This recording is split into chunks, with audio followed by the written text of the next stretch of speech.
Thank you, ladies and gentlemen, for joining us once again on the State of Freedom.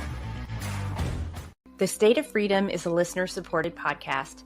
We're committed to pursuing the truth about policymaking, decisions, and situations in Louisiana and at the national level that stand to impact our freedoms. Please become a monthly supporter of the State of Freedom at freedomstate.us as we continue to expand the voice of liberty across Louisiana and beyond. Welcome, everybody. Happy Wednesday. Welcome to the State of Freedom. I am Danielle Walker, and I'm joined by my good friend and co-host, Chris Alexander, the watchdog-in-chief of Louisiana Citizen Advocacy Group. Hey, Chris. Morning. Giddy is all I can say. Well, I would just ask everyone to please bear with us because we are trying out a couple new things at one time today, and so hopefully it all goes well.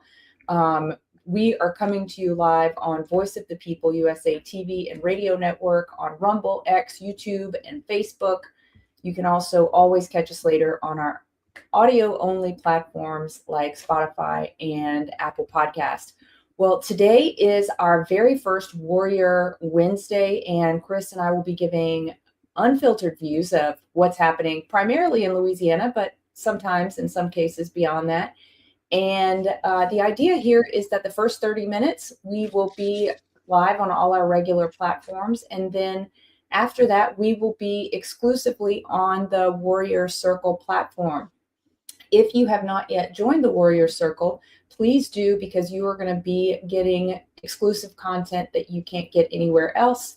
And it is a way to support the show and to support the costs that go along with us producing this show. So I will just put up real quick the link to that. Let's see.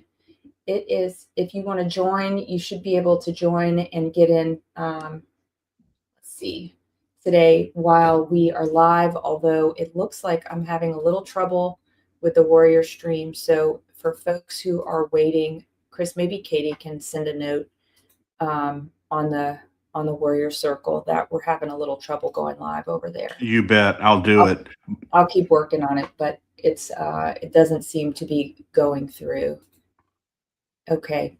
Well, while we try and troubleshoot that, I will, why don't I read the scripture of the day and get us Let's off do it.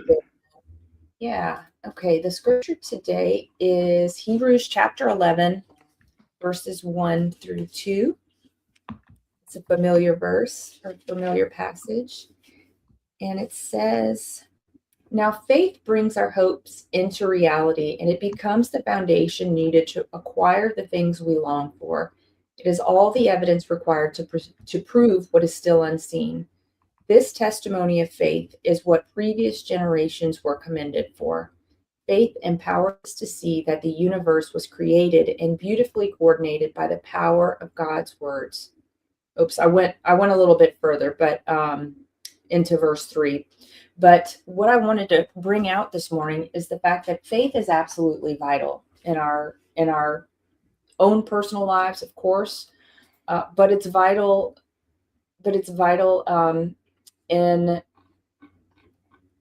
sorry, I'm just having some tech issues over here. But what I wanted to say is that it is vital as we look at the country as well. It's absolutely vital that we have faith that things are going to change. Things are changing and things are going to change. And Hebrews 11:6, just a couple verses later, teaches us that that without faith, it's impossible to please God. And later in Hebrews 8 through 10, we read this: "Faith motivated Abraham to obey God's call and leave the familiar to discover the territory he was destined to inherit from God. So he left with only a promise and without even knowing ahead of time where he was going.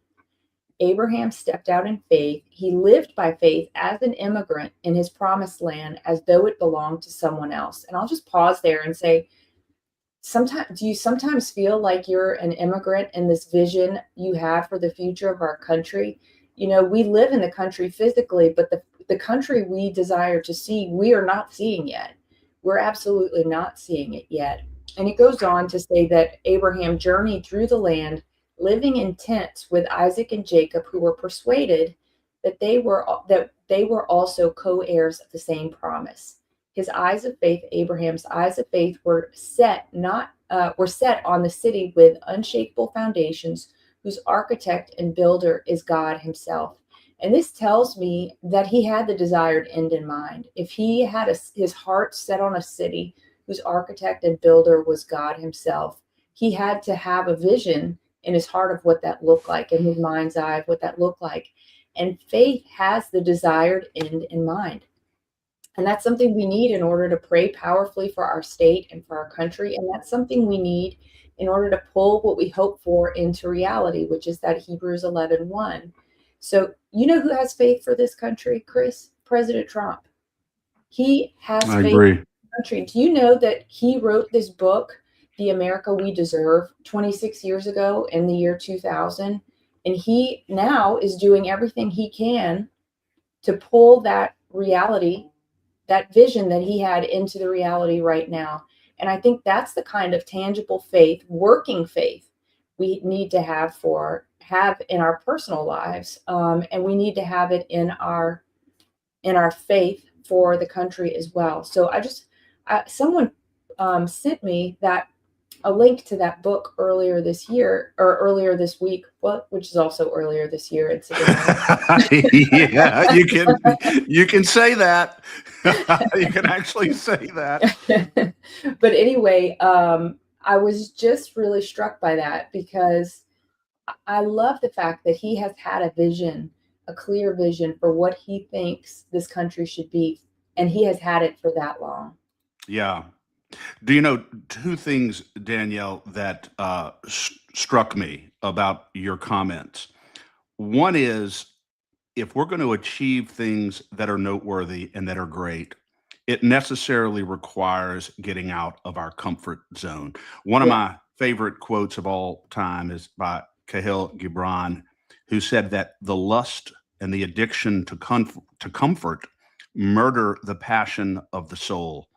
And that is so very true. We can become addicted to what is comfortable, but there's no possible way that we can achieve great things unless we consciously and routinely get out of our comfort zone. And the second point that struck me was having a vision. Abraham's mind and heart and soul were not on his current circumstances. They were on the city on the hill, and he trusted in God to deliver. So it is the willingness to act, which requires getting out of our comfort zone, and it requires relentlessly maintaining the vision of faith of things that we know will and can be if we have that faith. Now, let me say this, Danielle, it doesn't mean, and it's very, very important that our listeners understand this, things are all relative. My idea of getting out of my comfort zone may be different from somebody else's idea. And so people who are accustomed to being in comfort and to not doing anything that requires risk, you could just start with very small things. Start with things that make you feel uncomfortable, but may not require a massive risk in your life, but they're uncomfortable for you to do, and they're not things that you would routinely do. And do that, and even if it's just one thing that day, and then maybe the next day do it again, and then maybe you move to something that requires a little bit greater risk. You can't build this structure overnight, particularly when you are accustomed to living in a certain way. And again, also be mindful of the fact that how we think and how we visualize is so powerful. Danielle, what did St. Paul say about renewing the mind? I know you know this. Yeah, he said that we have to, what did he say, Chris? Hold on. It's because I was just typing to the warriors in the chat that the stream's not working over there. So I believe he said that we're transformed in Christ through the renewal of our minds. So St. Paul even focuses on the importance of psychological resilience and having a very clear vision in our minds of what the noble objectives are. So Yeah. that very powerful words today, Danielle, and a good reminder to me and hopefully to others about how we uh, change and transform our vision and our patterns of behavior. Yeah, I love that, Chris. And I think, you know, I've been thinking about this a lot lately because I was reading the beginning, I started a read the Bible in a year plan. And it said, so I was in Genesis and I was just in Genesis chapter 1. And I don't know if it's going to be the same in this version, but actually, I don't even have Genesis. This is a New Testament only. But it said something about the fact that, Jesus, God created the birds of the sky, the fish of the sea. And the way that this translation, I think it's the New Living Translation, put it, it said that the God blessed them, saying, "Be fruitful and multiply." And I was like, how interesting of a phrase is that? Because they were blessed in God's command. God's commandment is a blessing. And I just love that because to me that says, okay, well, if God's commandment is a blessing, then why wouldn't we be obedient to it? Yeah, that's such a great point, Danielle. People always, and I think intuitively, associate commands with a restriction on liberty. It's a command, it's a restriction on my ability to act, a restriction on my liberty. Whereas, really, the fact of the matter is that God's commands are designed to liberate us Yeah. from the chains of addiction or from including the addiction to comfort. There's nothing I think more liberating than observing and faithfully trying to follow God's commands, because they really do give us the liberty that we can't give ourselves. Yeah. And you don't have to worry about what risk am I going to take, right? You just take the risk that God said to take. Then you know that you're in his will and and that you're in the middle of a blessing, even though it may feel scary. So Yes. I don't, you know what I mean? Like it feels a little less, it depends on how you think about it. So we can talk to St. Paul about that. Yeah, and it, If and we we, transform our fortunately, we mind. can. And Danielle, fortunately, Exactly. because of the communion of saints, at least in my faith as a Catholic, we can talk to Saint Paul because of the communion of saints, and get some insight from him. But we don't have to do these things overnight, and it's very, very important that people don't feel overwhelmed. So often, Danielle, people don't get off the starting line because they feel so overwhelmed. Yeah. And perhaps that can be diminished if you just think about the fact that you don't have to do it all in one day at a time, one thing at a time, and that's how we build the structure. Yeah, I love it. All right, would you go to our first ad of the show, and I will deal with our stream problem? Absolutely. I want to talk about Blanco Brothers Construction today. Oscar Blanco has been in the roofing business for 25 or 30 years, worked himself up from just a day laborer and ultimately started his own company, works throughout the state of Louisiana. I've known Oscar for many years. And when it comes to residential or commercial roofing, he is absolutely outstanding. He's honest. He's reasonable in his pricing. He will work with your insurance company, and he will deliver a product that is unparalleled, in my view. So if you have issues with your roof or residential or commercial construction, please reach out to Blanco Brothers Construction, 225-226-4222, the best in the business. It's one of those things where, I tell people, Danielle, when we promote you on the State of Freedom, it's because we know what we are promoting. And I can tell you 100% that Oscar Blanco is the very best, Blanco Brothers Construction, when it comes to commercial or residential roofing.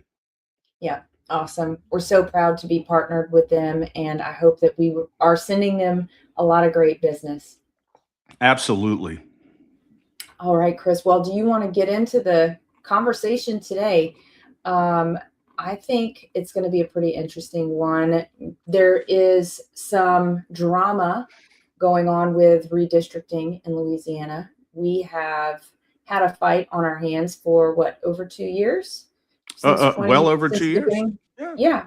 So do you want to maybe give us a little bit of history with the redistricting, the U.S. congressional redistricting in Louisiana, and I'll kind of chime in along the way. But the latest that we've seen is that we're waiting on the Supreme Court to give us an opinion on whether the map is constitutional or not, and the Louisiana legislature went into special session at the end of last year or the fall of last year to extend the dates for the primary, to push them out so that the Secretary of State would have enough time to comply with the opinion when it came down. And it looks like the Secretary of State is already saying that she is not going to be able to do that, and they will just go with the old map, which puts Cleo Fields right back where he's been sitting for the last 2 years. That's exactly right. And I want to start here, Danielle, with the legislature, the first extraordinary session in 2024. Okay. The legislature went into session ostensibly pursuant to an order from the federal court to create another majority minority district, congressional district in Louisiana. That's the way they represented it. That was not the reality. That was not the fact. They could have either drawn a new district, or they could have fought, that was a racial gerrymander, or they could have fought for the current district, which Speaker Mike Johnson, Paul Hurd, LeCag, and multiple other people said they should do.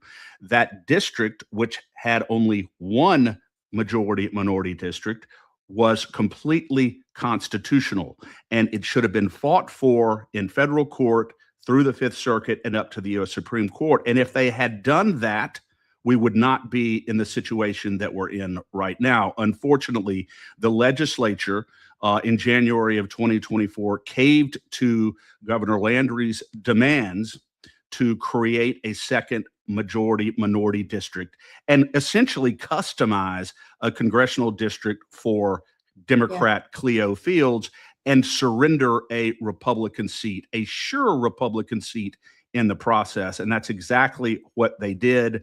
They were warned that ultimately this would be where we ended up, that this was a classic racial gerrymander, 90% of which, as Paul Hurd said, had previously been declared unconstitutional by the Fifth Circuit. And so there was every reason to know in advance that this customized district for Cleo Fields would not withstand constitutional scrutiny. And at this point, it looks as though it is not going to do so. But in the meantime, Cleo Fields has been in Congress for 2 years, a radical Democrat who has been doing everything that he can to undermine President Trump's agenda. And based upon what you just alluded to, because our legislature has failed to act promptly and vigilantly on this issue in drawing a new map or in resuscitating the old former map, it looks as though the current gerrymandered map is what is going to be used in the upcoming midterm elections, which virtually assures that Cleo Fields will be returning to Congress. What an absolute disaster this is, and it falls squarely at the feet of our governor and of the legislature, and also in significant part to our attorney general, who, while she changed her position later on when the writing was on the wall about what the U.S. Supreme Court is likely to do here, was not nearly outspoken enough early on, and really, by all accounts, supported this gerrymandered district. So there's enough accountability, plenty to go around here, Danielle. Well, plenty of blame to go around. I don't know how much accountability there is. Well said.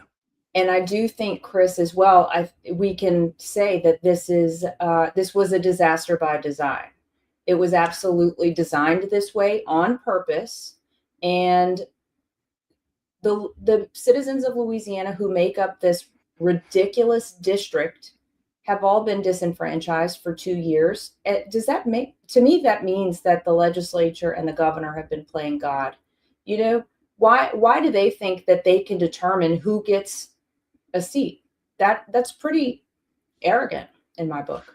Look, the Equal Protection Clause, Danielle, of the United States Constitution prohibits the drawing of congressional districts or any other electoral district predominantly on the basis of race. If our Constitution stands for anything, it is that we are all equally endowed with certain natural rights based upon our intrinsic dignity as human beings and as American citizens, not based upon our race. It is axiomatic in our Constitution that what they did here is prohibited. And if you look at this district, Danielle, you don't have to be a rocket science to look at this district that runs from up in North Bossier, Louisiana, down over to the Acadiana parishes, back over east to Livingston.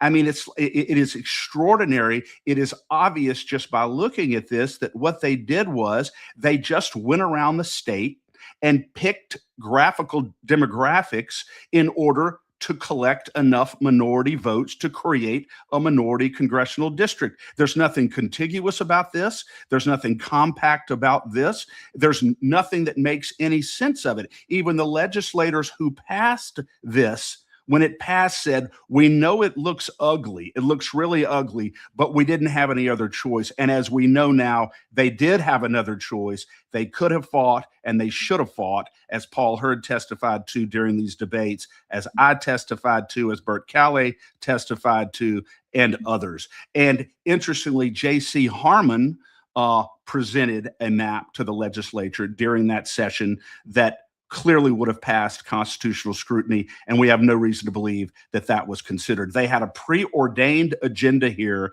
and I think it was largely for political purposes relating to Governor Landry's run for governor, and I think Cleo Fields' willing acquiescence to Governor Landry winning that in a primary and pulling off the minority vote so that Governor Landry wouldn't have to go into a runoff. And so one of the quid pro quos that Cleo Fields got because of that was being appointed, a radical Democrat, being appointed as chairman Right. of the Senate Governmental Affairs Committee. In the state. I would like to know if any of our listeners know of any other state in the country in which a Republican-dominated assembly or legislature picks a radical Democrat to chair one of their most powerful committees in their state house. I guarantee you this is unprecedented.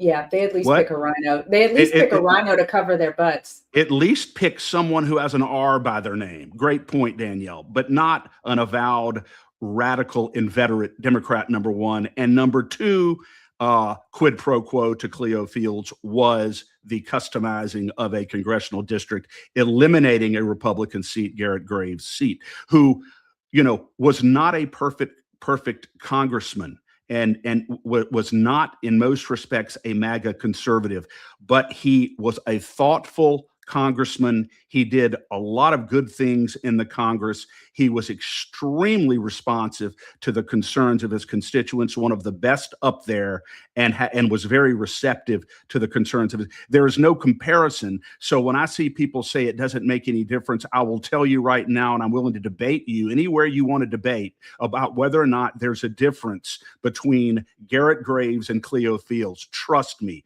there's a difference. This was a massive failure on the part of our legislature and our state government generally. And look at where we are now, Danielle, with these looming midterms coming up. You don't think this is going to weigh heavily if we come close to or even lose, God forbid, these midterm elections? This seat will weigh heavily, and it's a huge issue in our state right now. Yeah, and you were mentioning to me before we came on air that there are some U.S. Senate candidates that are sparring about this very issue right now. No one can seem to really get on the right side of it, huh? Yeah, well, the latest apparently is that Bill Cassidy, I voted to convict President Trump because he is guilty, our U.S. senator who wanted to remove him from office, President Trump is publicly criticizing Senator Blake Miguez and Representative Julie Emerson, two of his Republican opponents in the Senate race, for voting to send Cleo Fields to Congress. Well, objectively, he is right. They both did vote for that racially gerrymandered district with catastrophic results. But Bill Cassidy is an extraordinarily poor messenger, because if he had had his way, as we all well know now, President Trump would not even be president of the United States right now, because he would have been thrown out of office. So good message, accurate message, very poor messenger. Yes, there it is. And Julie Emerson is right. And Julie Emerson is right in her response. This is rich coming from a guy who tried to make sure there was no Trump agenda at all. And she's 100% correct about that. Yeah. But that does not extricate her from responsibility for that very, very poor vote. And I just want to take a minute, Danielle, once again to commend the 11 Republican state senators, including State Senator Alan Seabaugh and a number of others, who had the courage to vote against this horrible racial gerrymander. Yeah. We've posted their names before, and sometime during the show, I can go back and get those names. But Adam Bass, Alan Seabaugh, and a number of others, and they need to be credited for that. Of course, Danielle, you've told me that yes, they did make the right vote, but it may not have been for the noblest of reasons. And I conceded that to you. But nonetheless, if we have a choice between them doing the wrong thing or doing the right thing with a mixed motive, I would rather them do the right thing with a mixed motive. That's right. Absolutely. Their motives, the Bible says we can't know the motives.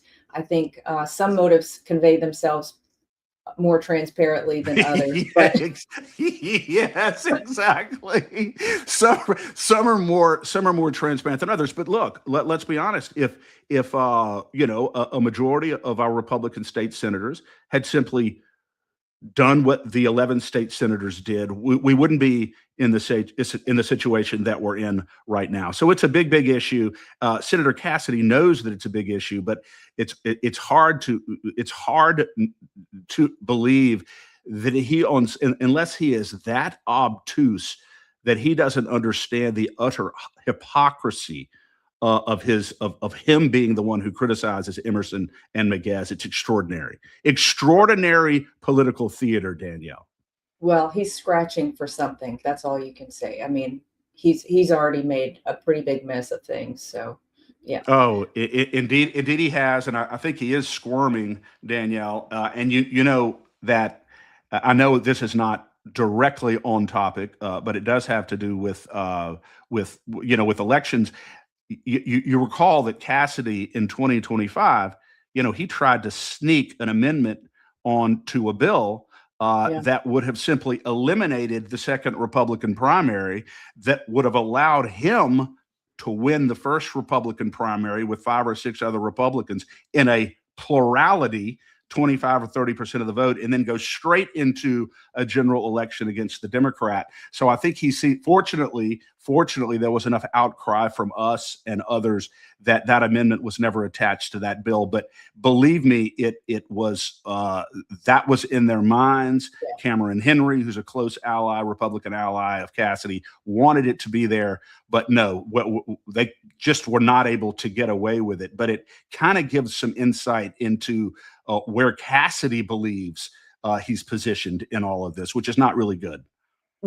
No, I don't think he's positioned well, basically anywhere across the board. The Maha people hate him. And anyone who loves Trump also doesn't have time for him. So I think that pretty much rounds out most of the state. I would say so. Yeah. I think he's hovering at about a 25 or 30% possibly approval rating statewide among chronic voters, which, while it may be enough to get him into, and probably will be enough to get him into a second Republican primary, probably will spell his demise when he goes face to face against any other Republican statewide. 25% against chronic Republican voters in the state. I don't know that. Actually, yes, I think about 25%, because look, when you're an incumbent U.S. senator and you have $9 million in cash and you control a powerful committee in Washington, D.C., you know, you command, a percentage of votes. There's no question about it, no matter how bad you are. But I have a hard time believing that he's going to get much beyond that. I can't believe he's got 25%, Chris. I cannot believe it. Yeah. Are those Democrats? Are they registered Danielle, Democrats? Danielle, there are probably 25% of Republicans in Louisiana who still believe they need to get more COVID boosters. So unfortunately, not everybody is wake or not everybody is awakened to some of the things that are really going on. So that's why we're here to help educate. But yeah, there are some Republicans out there who are very much in bed with Cassidy, either for political reasons or perhaps philosophical reasons, which suggests maybe they should switch to another party. I still am stunned by that. I'm absolutely stunned by that. I guess time will tell. Clean elections will tell. I'll tell you that much. Absolutely, clean elections will tell. And once again, Danielle, I know we're not supposed to talk about Maduro, but I just wanted to say that I strongly believe, as we discussed yesterday with Tom Renz, that I hope and I believe that a significant motivating factor for the deposing of Maduro in Venezuela was to finally and irrefutably uncover evidence of massive fraud in international electronic voting, which I believe President Trump is on to now. I think he understands it, and I believe that he recognizes that a significant part of his quote unquote loss in 2020 was because of electronic voter fraud. I believe that he understands that at this point. So I hope a lot of big things are coming down on that front as well regarding these electronic voting systems. I hope so. I hope so. I do believe there's going to be a lot of politicians that find themselves ensnared with some problems when all that stuff comes out. I think you're right, Danielle, and that would be, of course, entirely distinct from the smurfing scandal. Yeah. Before we get into the smurfing scandal, would you the redistricting? Let's just round out the redistricting.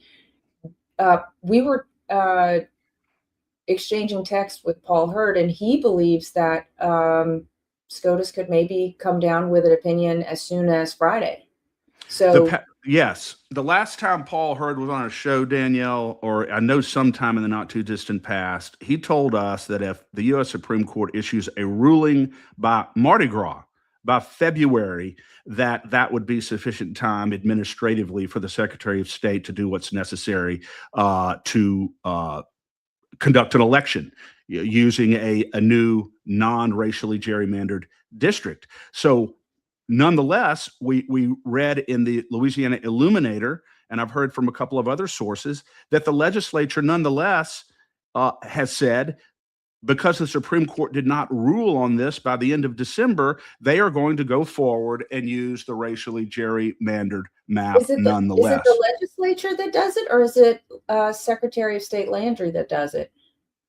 Well, the legislature would go in and either resuscitate the old map or draw a new non-racially gerrymandered map, and then the Secretary of State would get that, and she would be charged with, doing all the administrative work to make sure that the election was done logistically in the proper way. Yeah, so it takes both of them to do it, but the bottom line is, they are, in my view, prematurely, after doing nothing up to now, they are prematurely declaring that because the Supreme Court has not ruled yet, that they are going to go ahead and use the racially gerrymandered map for the 2026 midterms, which will virtually assure that radical leftist Democrat Cleo Fields will be returning to the U.S. Congress, where he will no doubt continue to be a massive thorn in President Trump's side, as if President Trump needs any more thorns in his side.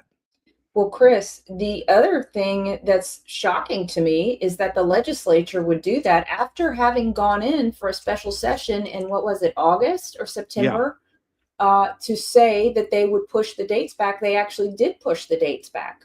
So what's going to Yes, be but happening yeah. in between then? Are they just going to be, is Secretary Landry just going to be twiddling her thumbs while they, instead of making the changes? I don't understand. This lack of time issue seems to be a real theme when it comes to our elections and when it comes to the Secretary of State. I don't have time to change the map. I don't have time to change the sheets that go in the machines. Why not? What else are you doing that's more important than this? They have time to do anything that they want to do. They have time to do anything if it is a matter of sufficient priority. The bottom line here, Danielle, is that not enough of them are not enough of them have the backbone to do what's necessary. I don't know whether they don't understand the razor thin balance of power in the US Congress and the looming midterms, and just don't understand the absolute urgency of this, or whether or not perhaps they're more aligned philosophically with the Cleo Fields of the world, even though they are Republicans and don't think it's any big deal.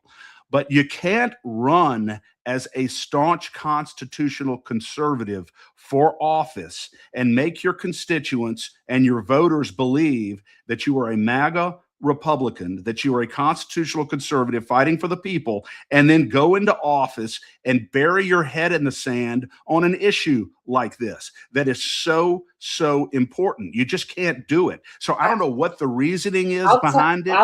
I have a good idea what it is, Chris. It's political expediency. It is less painful for them at home if they do the bidding of what's popular by those that are in power. I would say that would be Secretary Landry, Governor Landry. I think this is a matter of political expediency and short-sightedness, because you are trading the future of our country for your own political comfort or gain or lack of pain. And that is very, very, it's going to be noted, Chris. It's going to be noted. You know who else did something for political expedience that was wrong? Pilate. Pontius Pilate. Oh, absolutely. Absolutely. Trying to wash his hands of something ostensibly while condemning the Savior to an ignominious death. Sorry, but that's not good enough. Let me ask you this, Danielle. What is the reason for your suggestion that this is a matter of political expediency? You mean that if they do the governor's bidding, that they don't have to worry about getting their projects cut in their districts? Is that essentially what you're saying? Yeah, or whatever other pain would come down from the governor's mansion. That's exactly what I'm saying. Yeah, maybe being ostracized by the governor in the legislature, being a persona non grata at the governor's mansion. Yeah, those are, and I guarantee you that they felt all of that pressure when they made this horrendous vote. But the bottom line is this: it may be political expediency in the short run, but in the long run, in my view, it's political suicide, because I believe that their constituents will understand what is going on here. And I guarantee you there's not one constituent in these Republican districts that would have voted to send Cleo Fields to the US Congress. I can absolutely tell you that 100%. So, maybe in the short term it's political expediency, but in the long term, I think it's going to come back to bite these people. I really do.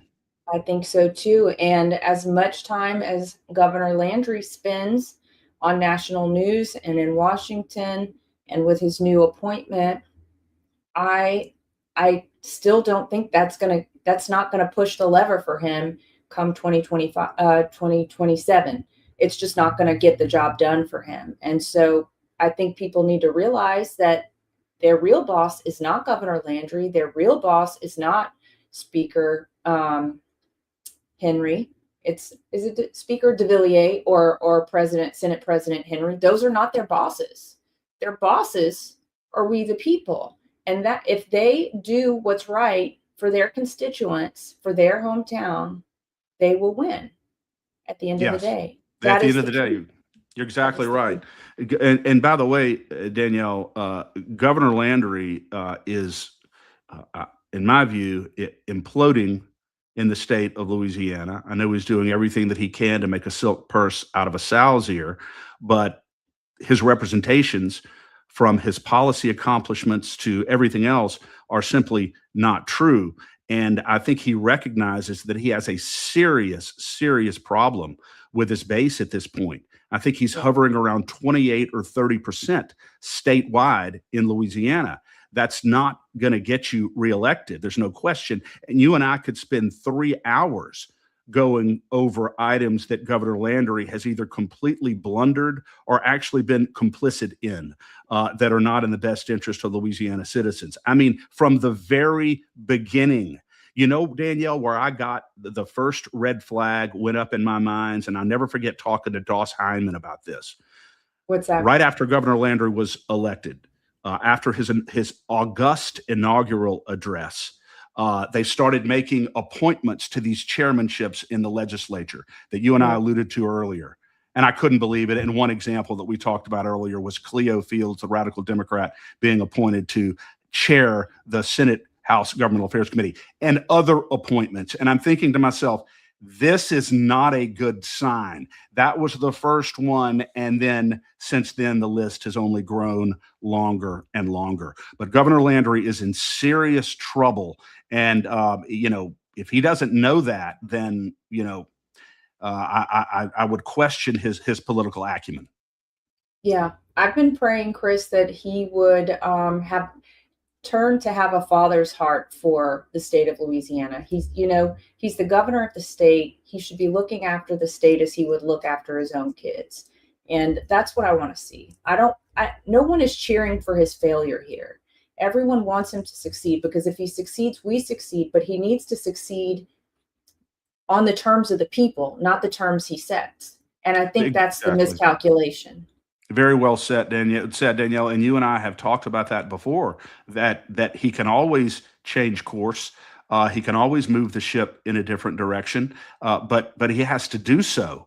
And unfortunately has not really given any indication of his desire or willingness to do so. And I think a lot of it, Danielle, has to do with the fact that I think he was substantially compromised before he was ever elected.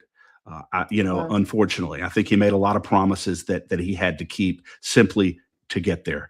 And I'm not sure that we ever really had a chance here. So, but God's grace is very, very powerful, and anything can happen. So obviously we're not rooting for Governor Landry to fail, except on those issues that run counter to the best interest of Louisiana citizens and to the Constitution. We want him to succeed for the people. We want him to govern like someone who understands that he's accountable to the citizens of Louisiana, not to special interests, not to lobbyists, not to trial lawyers. If he does that, then I think he could change course and could have a very different ending to his term than we've seen thus far. Yeah. Why don't we get into a couple of these chats, Chris, that have come in response to our message that people can join the Warriors Circle. Eagles R70 says, I'm in. So thank you, Eagles R70. LeComte BM1, that's our friend Blaze. He says, I agree, because he's restated it over and over again. I'm feeling more and more confident he will not allow machines to be used in the federal elections.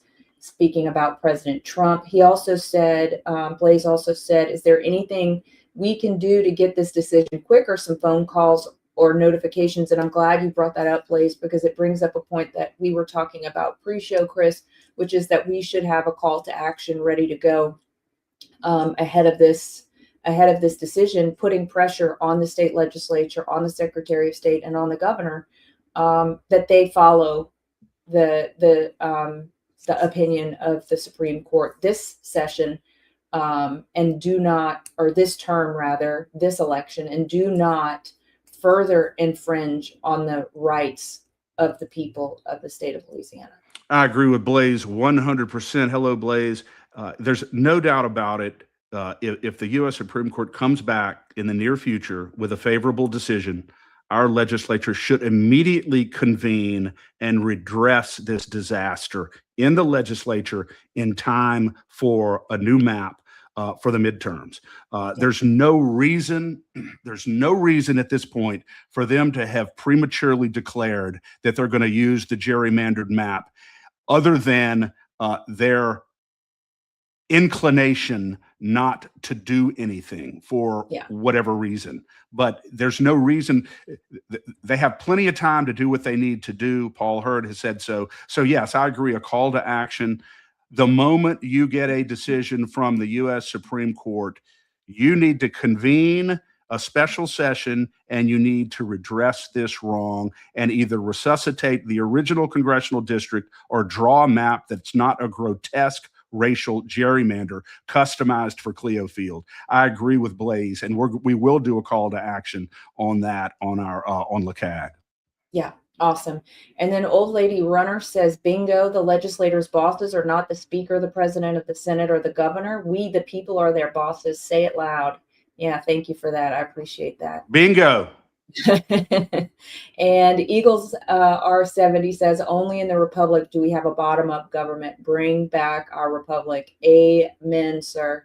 Only in a bottom-up republic. I love that. A bottom-up republic. We're not ruled by our Constitution was established specifically. The reason why our Constitution was a revolutionary instrument is that it was the first time in history where the centuries-old notion of the divine right of kings to rule from on high was rejected. Power does not emanate from the king. Power emanates from the people, and more fundamentally from God to the people. And we cede a portion of our rights to a government to secure our rights so that we can live in a civil society. It is a bottom-up structure. I love that.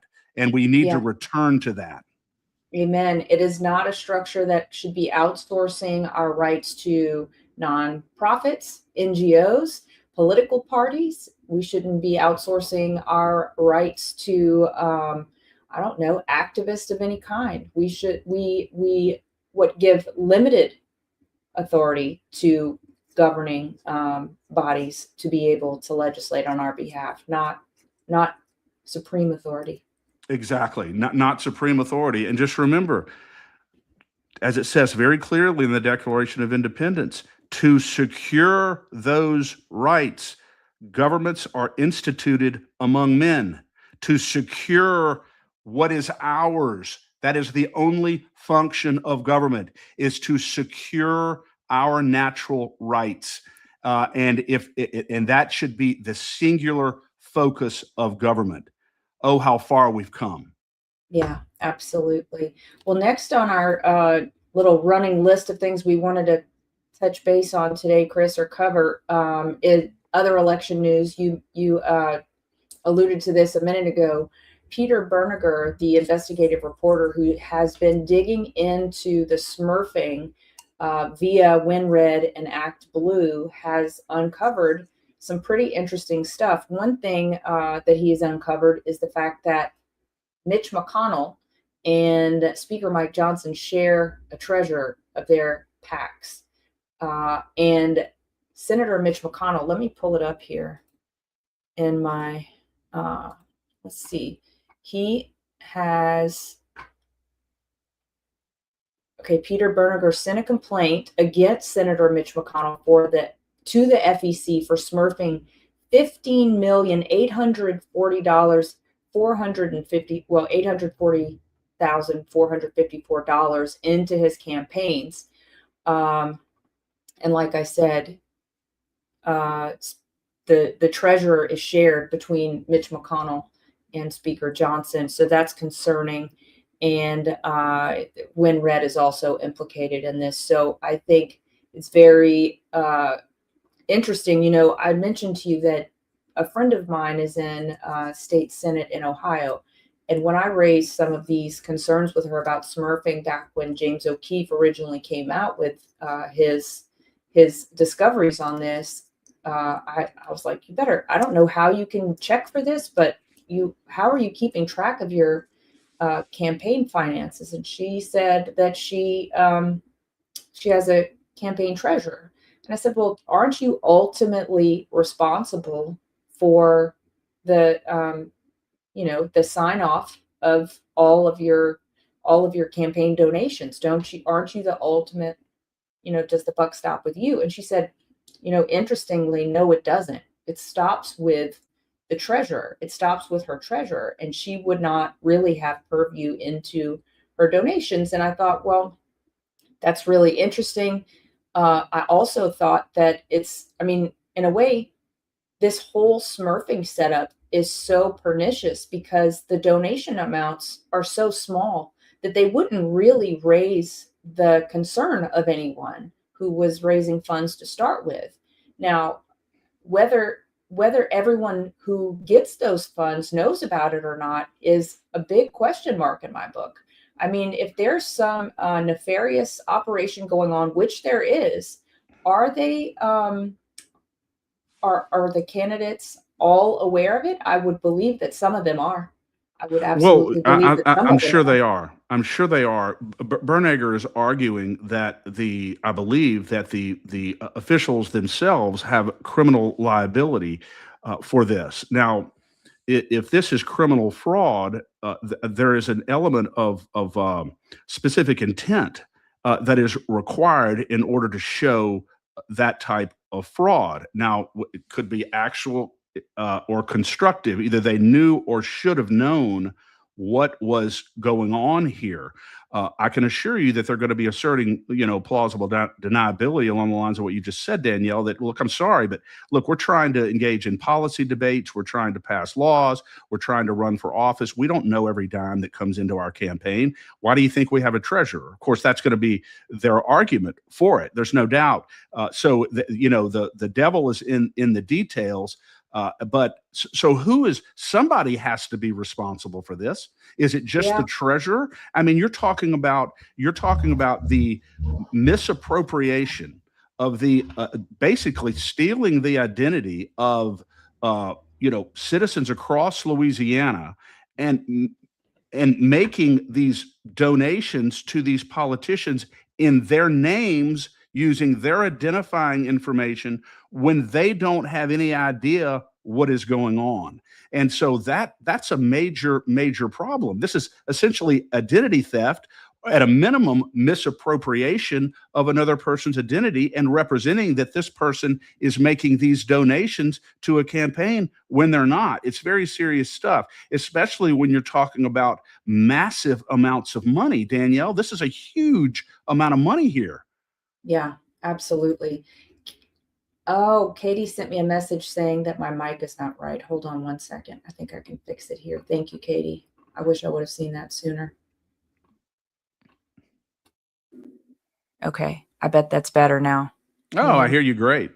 Okay. Awesome. Sorry, folks. Sorry about that. I said we're dealing with a lot of new technology here, and some things have not gone as planned so far today. But thanks, Katie, for the heads up. I also wanted to show you this, Chris. I don't know if you've seen this. Let me share my screen. This is pretty concerning. It says Speaker Mike Johnson. This is a Peter Bernegger tweet. He says Speaker Mike Johnson is getting daycare and healthcare clinic money funneled through PACs. General Michael Flynn says he knows why we're not getting accountability for the Minnesota daycare fraud. He has looked into Speaker Mike Johnson, and he's getting daycare and healthcare clinic money funneled through PACs. Taxpayers are being robbed blind. And they name Wall Street Apes as a source of that. And then he goes on to quote General Flynn saying, I want Speaker Johnson to do more. So we started looking at Speaker Johnson's PACs and how many of his PACs turn money back around to the daycare and healthcare clinics and that kind of stuff. It's incredible the amounts of money, and that's one person, but he happens to be the Speaker of the House. So this is not a bipartisan thing for me. And then Peter Bernegger goes on to say they're all in on it. See my tweet below, catching Speaker Johnson criminally laundering money back or into his campaigns. Louisiana, take Mike Johnson back. So this is very, very concerning, Chris. And I don't know. I mean, I don't know ultimately who's going to investigate this. Is it the FEC themselves? Is it the DOJ? I think it would be the FEC. And to the extent that there is actual criminal culpability on the part of these elected officials themselves, the DOJ. No question about that. At a minimum, this is colossally improper. No question about that, Yeah. and possibly criminal, depending upon the extent to which these officials were aware of this. They have this buffer called their treasurers, the people who handle all the money in their campaigns and all the rest of it. And I guarantee you that they're not going to hesitate to throw them under the bus if it comes to that point. There's no question about it. But again, this is just a complete fraudulent disaster here. And it's, of course, needless to say, not occurring only on the Republican side. In fact, Act Blue is the money laundering purveyor for the Democrat Party. Yeah. And you know what's interesting, Chris? You have a PAC, the CAG PAC, and we were at one point using WinRed for that, but the fees were so outrageously high for that compared to any other organization. Now, the other organizations may be a little clunkier. WinRed has some very user friendliness things going on, but isn't it interesting that their fees are so abnormally high? I wonder what those fees are going toward. I mean, I'm sure there's money laundering, but anyway, just some idle speculation over here about the extent to which WinRed is actually a bad actor in this as well. Yeah, no question about it. So yeah, these are big issues. You know, you got to commend Peter Bernegger. Yeah. For his extraordinary work on all of this. I mean, this guy is an absolute machine. You know, he used to go on shows, but you told me, Danielle, yesterday, he used to do a lot of media stuff, but he doesn't do it anymore because he said it takes him away from his research and his work on all of this stuff. So that guy's a real warrior.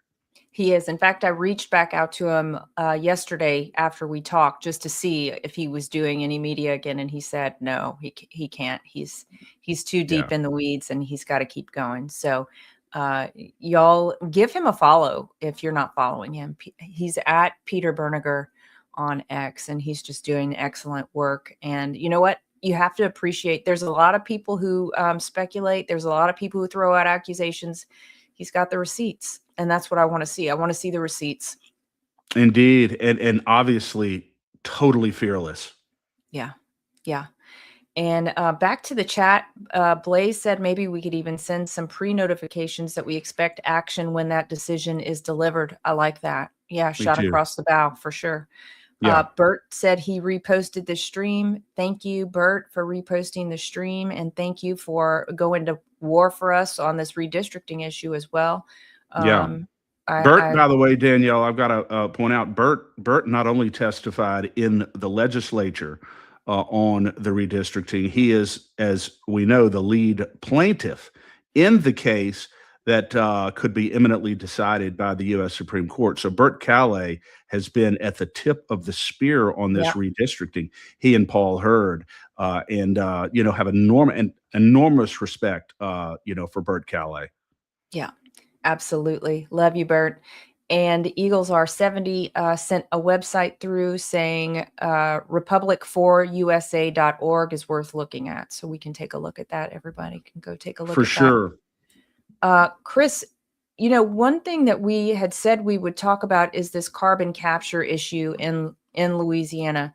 Before we get to that, I wonder if you might want to mention, you know, we've been talking offline a little bit about the State Central Committee and their opposition to, what is their opposition to? I'm sorry, I didn't get a lot of sleep last night. They recently passed a formal resolution, unanimously, Christy Hike's resolution, to exclude unaffiliated voters from Republican primaries, the 850,000 of them across the state of Louisiana. You recall, Danielle, that when Julie Emerson's elections bill came out of the House a couple of years ago, it was a clean bill that specifically said that only Republicans can vote in Republican primaries, only Democrats can vote in Democrat primaries. It was a clean, good bill, and it got over the Senate. And because of pressure from Governor Landry and U.S. Senator John Kennedy, the bill was amended to allow unaffiliated voters to vote in Yeah. Republican and or Democrat primaries. So we really don't have a clean primary system in a closed primary system in Louisiana. So in response to that, the Republican State Central Committee formally and unanimously passed a resolution excluding unaffiliated voters from our Republican primaries. If you want to vote in our primary, do something that's very, very simple. Take about 10 minutes and register as a Republican. This is a private organization, and we have a right. The policymaking arm of the Republican Party has a right to determine who participates in their primaries. And so that's what the Republican State Central Committee did. And can I ask, let me just stop you right there if you don't mind. So did the legislature even have any purview in making that decision to start with? It's a great point. I mean, there's a very strong argument to be made that the government does not have any legal authority to dictate anything with respect to a private organization insofar as how they run their organization, how they conduct their primaries, or anything like that. And that is, by the way, Danielle, the very reason most recently why Dixon McMakin's bill that would have totally revamped the local Baton Rouge Republican Parish Executive Committee and conferred voting authority without having to run for it on statewide Republicans throughout the state. And the reason why that bill failed is because that is not something that the Central Committee or the Republican Party wanted in Louisiana. And so it failed. And one of the arguments and good arguments made was that the government has no purview here. I don't see how this is frankly any different. But from what I understand from talking to Christy Hike, the Secretary of State has said she's not going to enforce the resolution. She's not going to do it. And so my understanding is that there is a lawsuit that is supposed to be filed declaring the absolute authority of the Republican Party to make this determination and the obligation of the state to accommodate it in the elections. I think it's a strong argument, but you're right. That's a great point, Danielle. Does the state legislature even have the authority to make this decision to begin with? And Secretary of State Landry really has a lot of opinions about what she will and will not do as in response to the people, the will of the people, or the will of the parties that she is set up as basically the administrator over. I don't think her opinion much matters, right? I mean, that's how it's set up. Her opinion doesn't matter. She's there to enforce or to carry out the laws as they exist. Am I off? Yeah, I think that is a pretty good description of what she is supposed to be doing. She doesn't have a right to say, "Oh, I'm not going to do this," or "I'm not going." But apparently, Danielle, when it comes to SB 436 that Bert Callie and I have talked about at length, speaking of Nancy Landry doing what she wants and not enforcing the law, we are going on it's been a full year since SB 436 requiring the Secretary of State to demand proof of American citizenship when anybody goes to register to vote. That is on the books. It was passed. It was Senator Mike Facey's bill. And as of very recently, there is still no indication that the registrars of voter have received any guidance from the Secretary of State on this, or that there has been any mechanism of enforcement rolled out by the Secretary of State. Simple proof of American citizenship when you're registered to vote in Louisiana. On the books for a year, not being enforced by the Secretary of State. Well, she hasn't had time, Chris. Yes, I guess she's, preoccupied with, her rollout of $150 million worth of computerized voting systems, right? Yeah, and don't forget disenfranchising and silencing the voices of exit pollers who are not bona fide journalists. Danielle, good call on that. We have a group of very, very dangerous, lethal, elderly senior citizens. senior citizens up in Shreveport who absolutely had to be reined in because of all of their lawless conduct at voting precincts. So Yeah. she shut down fundamental free speech rights for people at voting precincts. Of course, not for CNN. They can still do exit polls all they want, but ordinary Louisiana citizens are no longer allowed to exercise their constitutional right of free speech at voting precincts. The only state in the country, by the way, that makes a distinction between ordinary citizens and formal news organizations with respect to expression of their First Amendment free speech. The only state. SB 80, sponsored and promoted by Comrade Senator Greg Miller in the legislature, and of course, pushed hard by Nancy Landry. Absolutely obnoxious. Yeah, it is obnoxious. Well, Chris, I know we wanted to connect on this carbon capture issue. Do you want to just give a quick update? Because I know we've kind of gone past the hour here. Sure. I just want to say that the Save My Louisiana has become an incredible group in Louisiana that is moving against the carbon capture sequestration racket, whereby these corporations want to bury these pipelines underground and transport CO2 and then bury massive quantities of CO2 under people's property permanently, all ostensibly in order to protect the environment. I could talk for hours about this. The bottom line, Danielle, is this. It is a taxpayer subsidized scam that would fall immediately if you took out the 45Q tax credits.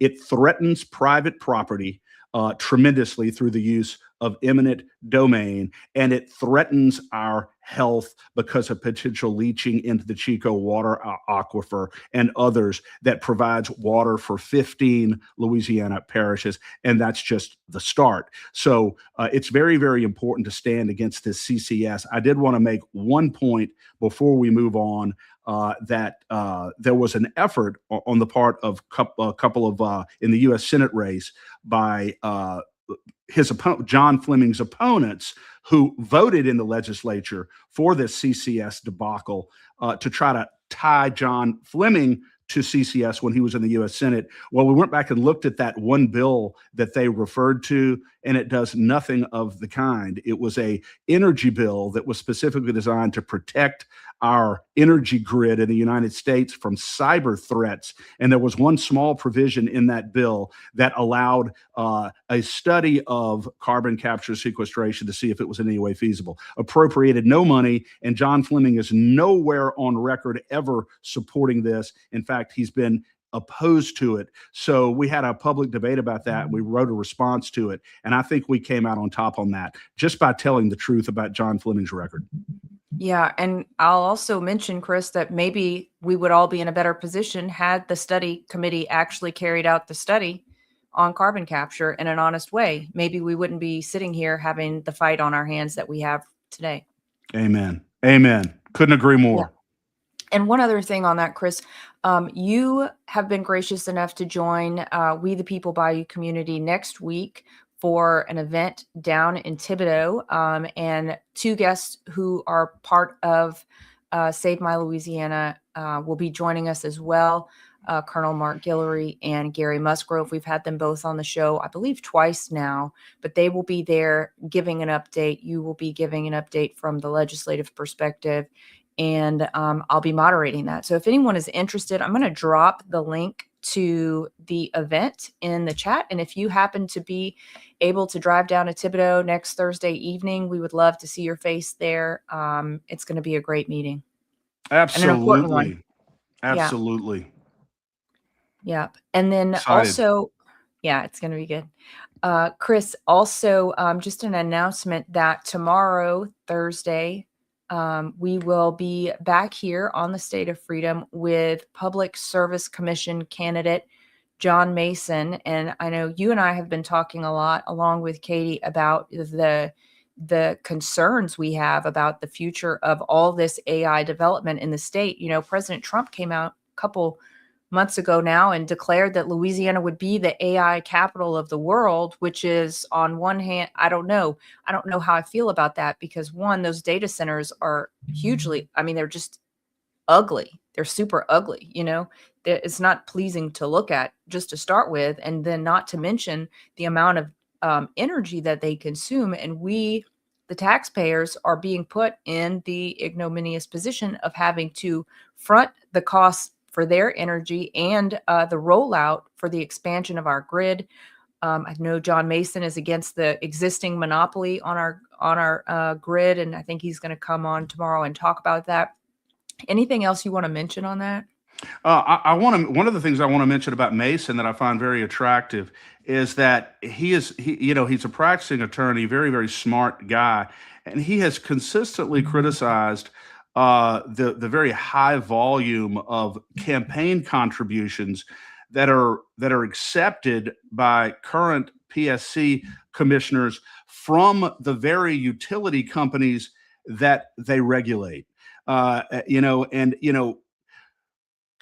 Regardless of what you believe the solution is to this, there's no question that there is a conflict of interest there. Yeah. It's just extraordinary, the massive amount of money that these PSC regulators receive from the very utilities that they're supposed to be regulating. So it's a big problem. John Mason has brought it up, and I'm looking forward to talking to him more about that on the show. And of course, Danielle, the deregulating of the monopoly in Louisiana, where he wants to give consumers an opportunity to have much more flexibility in terms of their utility companies and much more freedom of choice than we have now. One of the reasons why these rates are so intractable is that people don't have anywhere to go. Competition has essentially been completely eliminated in this sphere. And so it's very, very difficult to get any real satisfaction for the consumer when they have nowhere else to go. Yeah, and campaign finance reform is something that you and I have talked at length about. I happen to believe that no organizations of any kind should be able to make any kind of donations. I think people are the ones that vote, so people are the ones who should be only able to give donations, and that would solve a few problems, more than a few problems, I think. And I think Peter Berniger might agree with me, although, NGOs got involved, but the ultimate donations in these smurfing schemes are coming from people, whether Yes. real people are fake people, but Oh yeah. Well, they're not fake people. Yeah, that's right. It's But just they're not fake donations. Yes, Yeah, exactly. they're fake donations. So I'm going to ask John Mason directly. When he comes on, John, do you believe with Danielle that any utility company that is regulated by the Public Service Commission should be prohibited categorically from making any monetary donations to any member of the PSC? And I'll ask him that question. Yeah. Does the PSC have any connection to what's going on with the carbon capture and sequestration? I only ask this because people were talking about this as part of the Green New Deal. I know that part of the reason for that is because of the tax offsets and all of the ESG credit scoring and stuff like that. But is there any connection between how this happens and the PSC at all? I haven't heard of anything, but it's just, you might know better than me. Just to put it, as simply as possible, yes, there is a connection because under a bill that was passed in the legislature this past session, in order for a carbon capture sequestration company to be able to use eminent domain on private property, they have to qualify as what's called a common carrier, which means that they have to show that they are producing a good or service for the benefit of the public. Obviously, planting CO2 under people's property permanently is not a good or service for the public. The problem, Danielle, is that the people who are originally deciding whether or not they are common carriers starts off with the Commissioner of Conservation right here in Louisiana, who is bought and paid for, who absolutely is going to conclude that they're a common carrier. And I think ultimately it could get before the Public Service Commission to determine whether or not they are a utility that is considered a common carrier. And I think the Public Service Commission, in all likelihood, is going to be for it as well. It seems like all of the institutional hierarchy in Louisiana is in favor of the carbon capture and sequestration debacle, which is exactly why we've been pushing for a full repeal legislatively for eminent domain for carbon capture and sequestration, because it's a matter of constitutional priority here in Louisiana. But to answer your question, the PSC ultimately, I think, would have jurisdiction to make that decision. So the PSC itself and the Conservation Commissioner are captured. That's what you're saying. It appears that way, and certainly that is something that we can ask John Mason more about when he comes on as well. Yeah, definitely. Let me just round out with any last messages that are in the chat. Let me see here if I got them all. He said, okay.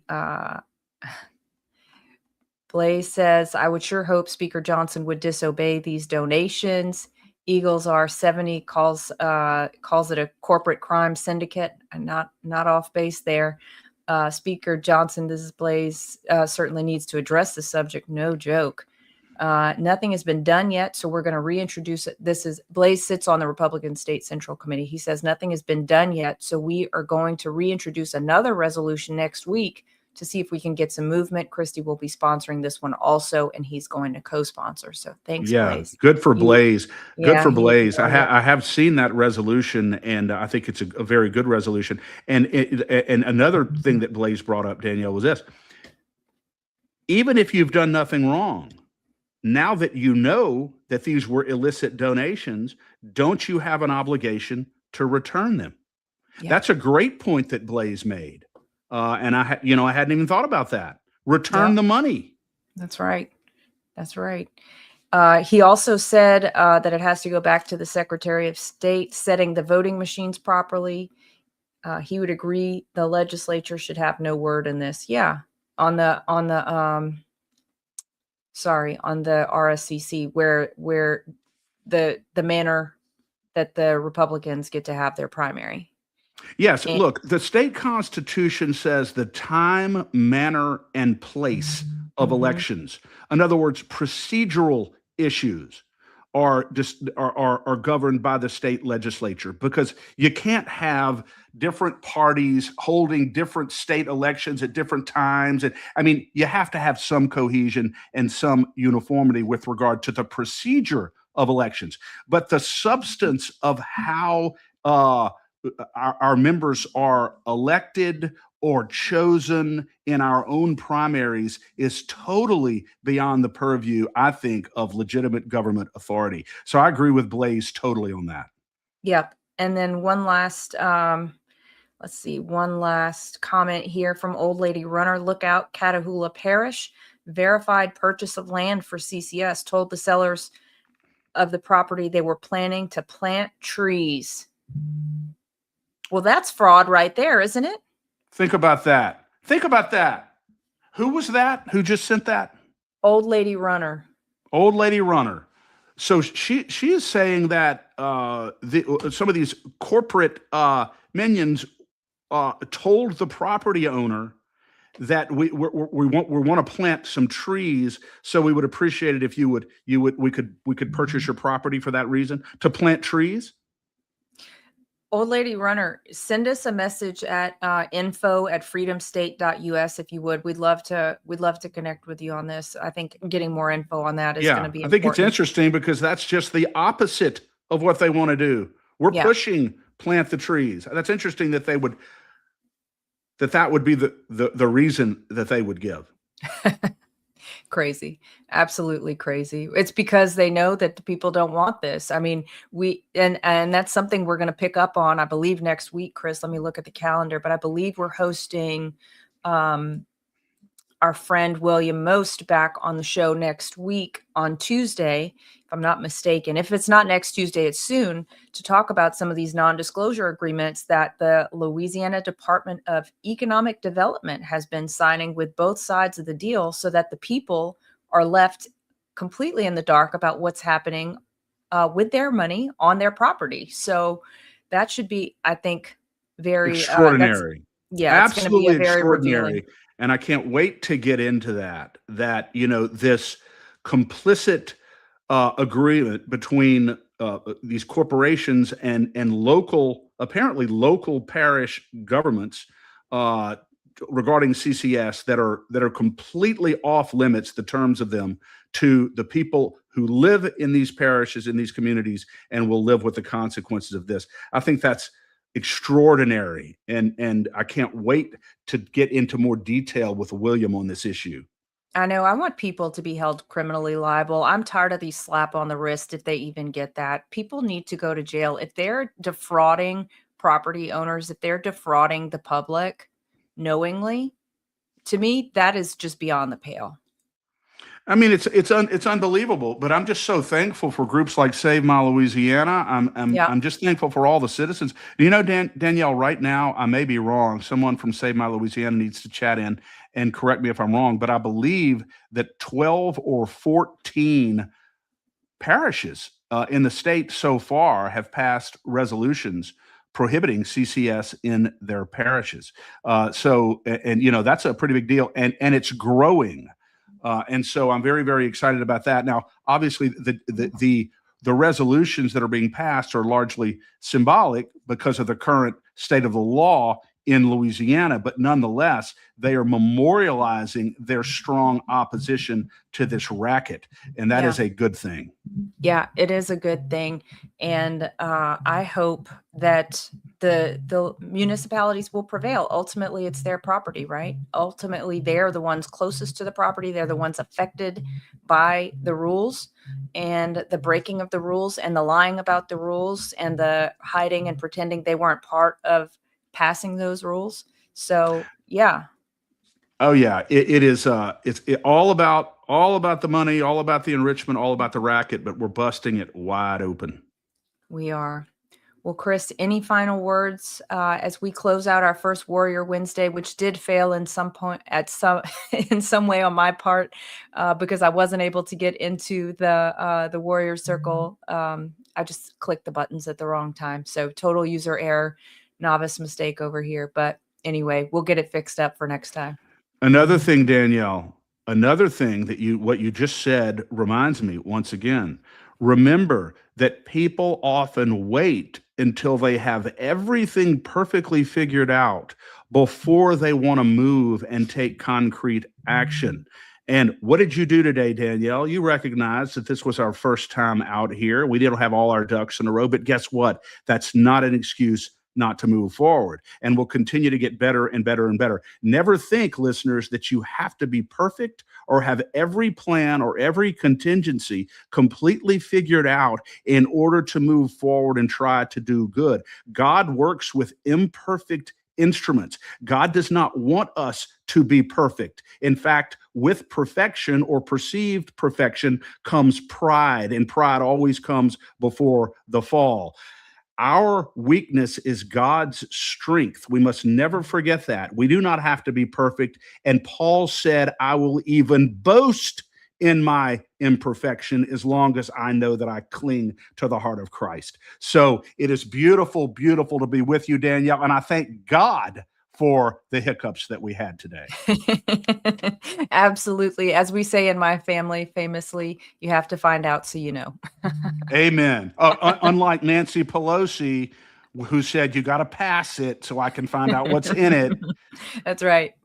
That's right. All right, Chris, I will see you back here tomorrow. God bless you, sir. And thank you for all your great service to the state. Love you. Love you. Well, if I can figure out how to get it to go, let's see. I'm glad you set me up so well for more mistakes. Let me see if I can figure out how to do this. This is too. Thanks for joining us today on the State of Freedom. Be sure and check out the show notes for this episode. You can always go there and find the calls to action and resources mentioned in the show, and you can find out more information about our advertisers there as well. If you want to learn more about us or support our work, visit freedomstate.us. To get involved with Louisiana Citizen Advocacy Group, visit lacag.org. We'll see you next time. God bless.